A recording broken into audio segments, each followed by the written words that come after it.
Hello and welcome to UC Today. My name's David Dungay.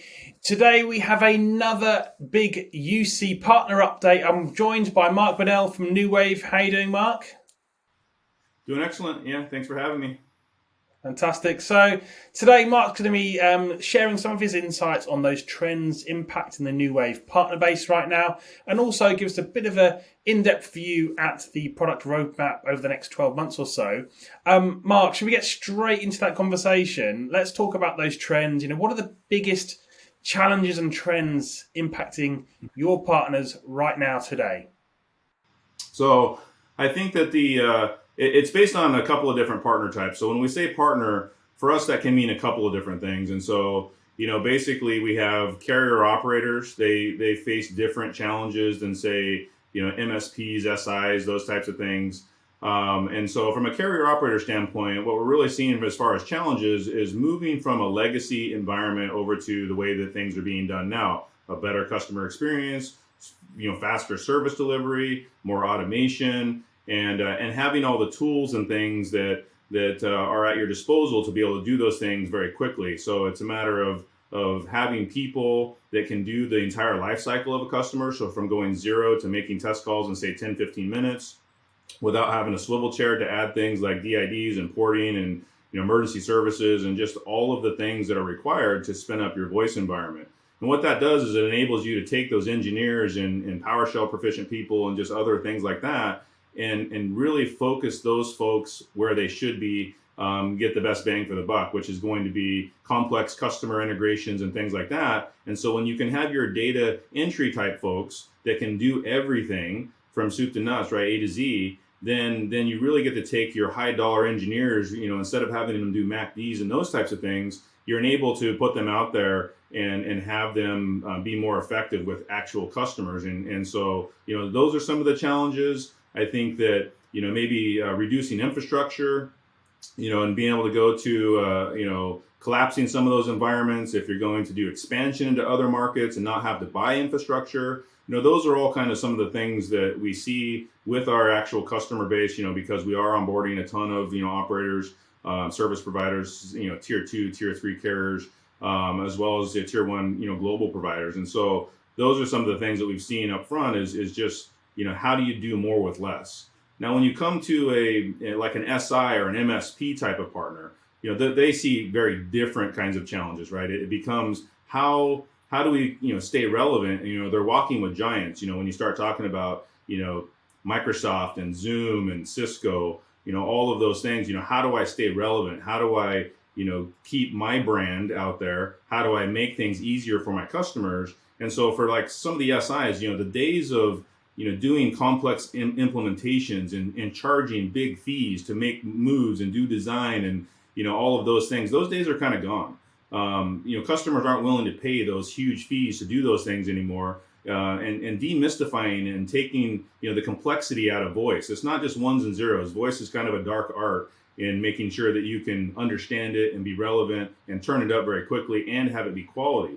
And so, case in point, one of our SI partners, they were wrestling with the same things, and so now they've switched from I'm going to charge all these fees and things up front to our customers as a non-reoccurring and a one-time fee, and now I want to focus on monthly reoccurring revenues. How can I onboard customers at scale, kind of eliminate some of those fees that have been traditional, so that I can just focus on getting customers up quickly and then drive that monthly recurring revenue and have a different kind of a practice that's more long-term.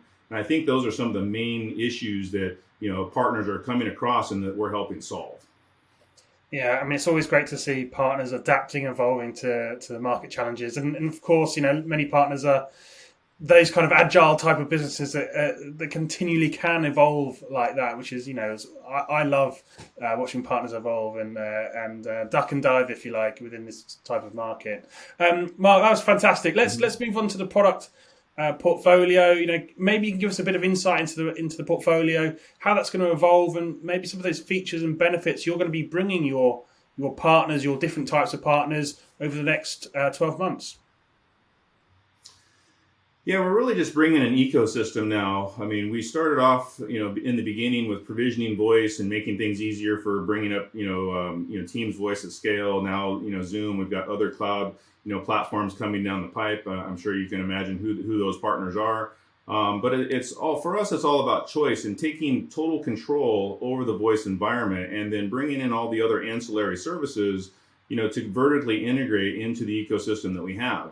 And so if I was going to put like an analogy on it, I mean, if you look at a company like Tesla, right, they kind of came in, they're disrupting an entire industry. Their technology is really good. They vertically integrated all the different pieces and built the things themselves to, really drive down cost, bring in efficiencies, and they build these gigafactories that do all of that, and it gives them, mass scale over everyone else. And I think that that's what you can call, iPilot for us. Is iPilot is our gigafactory, where we bring in all the different providers and tools and everything else, and bring that efficiency, bring that new edge cutting technology, while being able to deliver at a cost that's much less than everyone else because of those efficiencies. And so we're going to continue to do the same as we move forward. It's all about bringing in all those other tools and features and companies that add value to the overall platform, so that our customers can have choice and they don't have to go anywhere else to provision and do any of those things. So it's basically on-demand, provisionable, actionable, consumable services at your fingertips. Tell me a bit more about the platform, Mark, in terms of the type of partners you can enable. Of course, voice partners and those traditional UC or comms partners, as we call them in the UK, used to be very technically gifted when it came to telephony and those kind of implementations. I mean, are you seeing different types of partners now being able to specialize in this arena that perhaps maybe years ago couldn't have done these specialist voice services? Yeah, I think you hit the nail on the head, is that, voice has always been kind of an afterthought. I mean, people are all about data and they're all about ones and zeros and things now. And so I think most people kind of forgot about voice.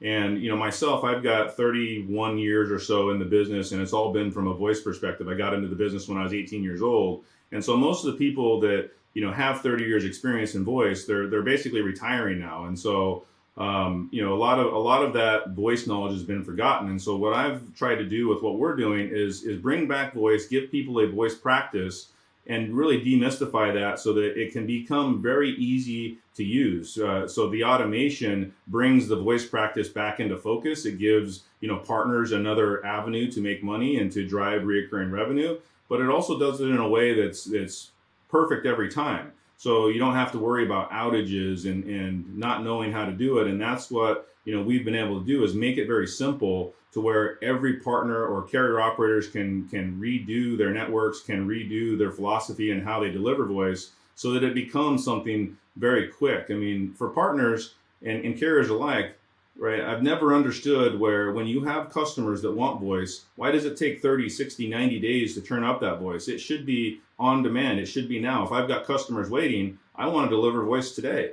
That's when we make money. We don't make money unless the voice is actually on the network and being consumed. And so that's what we've looked to do, is to simplify the entire process of consumption, so that those customers can not only have a great experience and be up and running quickly, but the partners also benefit too, because now revenue has hit the network, and they're able to put it on and then basically move on. And the portal makes it super simple for that to happen, either through customer self-service, where the customer can do all the work themselves, or the partner operators can turn up services on behalf of their customers. And then at the top level, where carrier operators can turn on services for everybody underneath them, and even empower their partners and resellers to resell their services under their own brand. So, I hate to say that, we do it all, because when people say that, I think that kind of loses some credibility. But, when I think the proof is in the pudding now, and that people really understand and know us in market, to understand that, we do kind of cover all those use cases. And our goal is to provide choice in what customers want to deliver and how they want to deliver it. Yeah, I couldn't agree more. I mean, voice, of course, is still a major channel for many businesses, almost every business, in fact. So not something to be forgotten, and especially for those partners out there as well. So, Mark, unfortunately, that is all we've got time for. But thank you so much for joining me. It's been really insightful. I appreciate you having me. It's great. Thank you. And thank you for watching. You've been watching another UC Partner Update here on UC Today. Don't forget to have a look around the platform. We've got loads of updates on lots of different types of participant in this market. But that's it for now. I'll see you next time.